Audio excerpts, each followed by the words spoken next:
For the 35-minute debate that we discussed, the divorce of parents harming their children, you can see at the beginning that they were towards the middle, but on average, the class of about 20 or so students that were participating leaned more towards the yes side.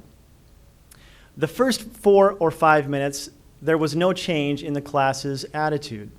This slide is displayed on the screen for the duration of the debate.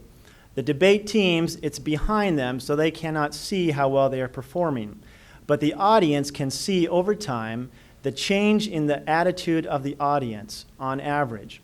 You can see that several minutes into the debate, once again, on average, the class started to favor more towards the no side, that it doesn't harm their children.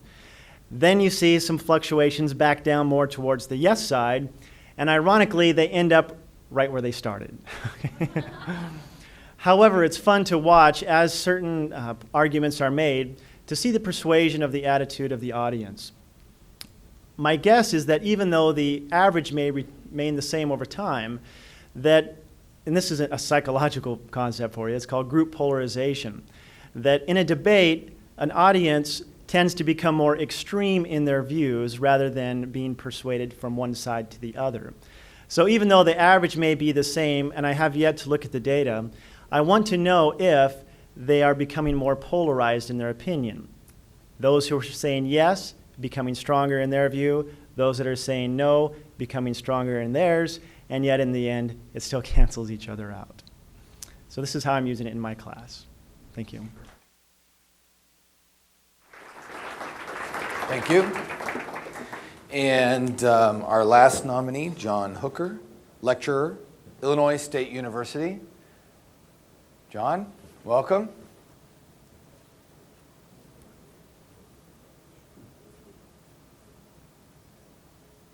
And John, did you have a presentation up here? I think you're going to just talk to us, right? Yeah, go right ahead. Since I don't have a presentation to show here, I'm going to try to be a little more visually exciting by moving around with this wireless microphone. So 45 and 1,600. That's the approximate number of instructors and students that were involved in the implementation of Turning Point at Illinois State University last semester in the basic public speaking course. My role with that was to train them how to use this, answer any questions they had over the course of the semester, and create the Turning Point presentations for the instructors to use in their classes. And over the course of the implementation over the semester, there were 2 questions that I was asked. The most frequent question was, why should I use Turning Point in my class? And if you're like me, pop, the recording starts in your head because you've answered that hundreds of times already. There are plenty of good reasons to use it in the class, and you know what those are, and you can tell people that don't use this what those are. The other question, though, is much more intriguing. And that question is, what does this technology allow me to do in my class? What does this technology allow me to do in my class? So over the course of the semester, as I was creating presentations for the instructors to use in their class, I tried to keep that in mind and answer that question throughout the course of the semester. And so today I'm going to share with you 2 of my answers to that question. What does this technology allow me to do in my class? These both deal with our persuasive speech assignment. And in this assignment, our students choose a topic and they choose a stance on it and try to persuade the other students in the class to adopt a behavior, an attitude, or a belief. Persuasive research tells us that based on your audience's stance, if they're hostile towards your topic and disagree, or if they're sympathetic and agree, the information that you need to use to persuade them is different, whether you're reinforcing their opinion or whether you're trying to change their opinion on something. So our students, early in the speech process, find out what their audience's persuasive stance is towards their topic. What we do is we have each student stand up, say their topic, say what their persuasive stance is. Then using a Likert type slide, all the students use their response cards to vote from strongly agree to strongly disagree. This allows the students to see overall, on the whole, what type of attitude the class has towards their topic and stance, and allows them to go select the proper information and develop the proper argument to best reach that audience.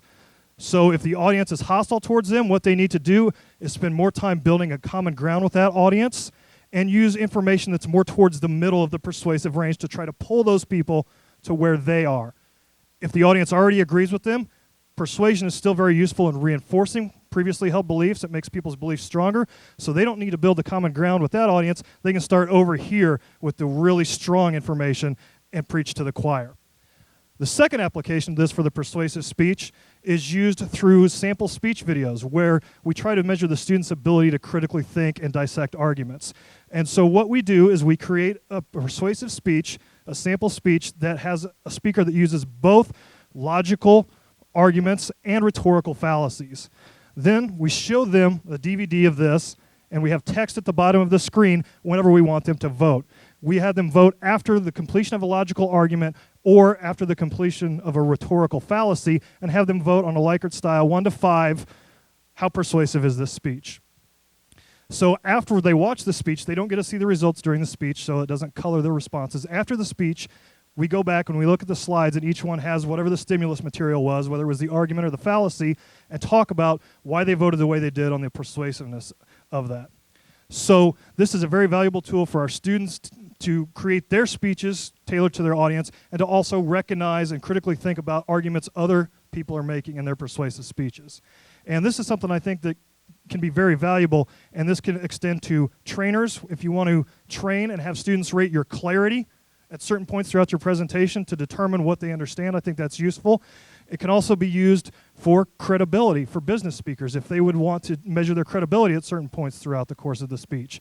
And if you and America vote for me today, what I would like to do is use the response system to try to conduct some more research, and not just evaluate in the classroom, but to conduct research on persuasive messages, on trainers, to determine and help them perfect their programs to become more persuasive, to understand where they lose clarity or where they lose credibility. So I was originally going to say, I hope these uses click with you, but instead I think I'll say, I hope that you find a favorable response to these. Thank you. Thank you so much. Thank you. Great. Well, thank you so much to the 3 nominees for 3 very interesting stories. So now we'll go ahead and do the voting, right? We have 3 slides to go. Okay. Just a quick review for you. Multiple pictures in a single slide, moment-to-moment polling, and Likert scale opinion polling. And polling is now open. Everyone in the room is allowed to be voting for this. So we will go ahead and... Very good. Thank you. I don't know if there's a timer on this slide. There is not. So we'll just wait until it slows down. I'm going to give you 5 seconds to complete your responses. There's a lot of user feedback on this one. 5, 4, 3, 2, 1. There we go. Number 2. Moment-to-moment polling. Where is he? Lost him? There he is. Please come and join us. Jerry. Jerry, absolutely very proud to present you with the TurningPoint Regional Award for Innovation. Thank you so much. Yes. And a 32-seat RF response system. All right. I can tell you will. Thank you again. Congratulations.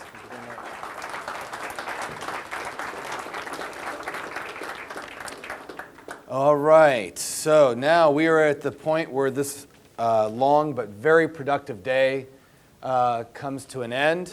I'm going to turn the mic over to Mike Hoadley. He's going to give you some logistical information for tomorrow. So my spot is done for tonight. Thank you so much, and I'll look forward to seeing you in the morning. Mike, to wrap things up.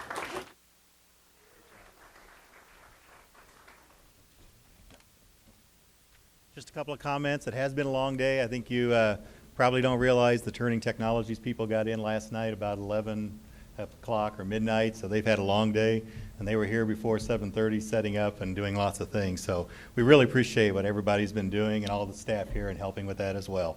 Tomorrow morning we start at 8:15, approximately 8:15, between 8:15 and 8:30. There's a continental breakfast that's over in the grand ballroom, sponsored by Turning Technologies. Please feel free to come to that. I know some of you have been invited. We selected some people to come to the R&D session. That'll be in the 1895 room. That's right next door to the Grand Ballroom, and there'll be breakfast in there for people as well. When you show up, the first session starts at 9 o'clock, so please just go directly to your sessions after you've had the breakfast, because we will not have a welcome tomorrow morning. And then we'll finish up tomorrow morning at 11:45 back in the Grand Ballroom where we started today. So it should be a fun day tomorrow again. We've got training sessions, certification going on, and the breakout sessions again, and there's lots of presentations.